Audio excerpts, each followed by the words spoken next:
আওয়ামী লীগের সকল নেতাকর্মীকে আমরা বলতে চাই যে নারায়ণগঞ্জ থেকে শিক্ষা নেওয়ার সময় এসছে।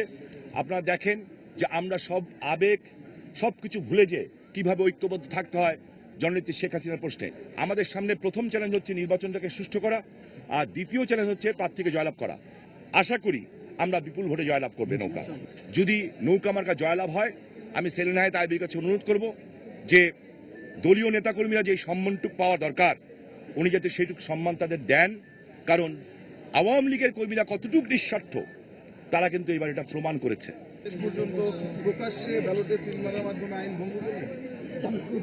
আইন ভঙ্গ হয়েছে? আচ্ছা, তাহলে আপনারা তো দেশের জার্নালিস্ট, am I right? আপনাদের ওই কেন্দ্রে ঢোকার পারমিশন আছে? আছে?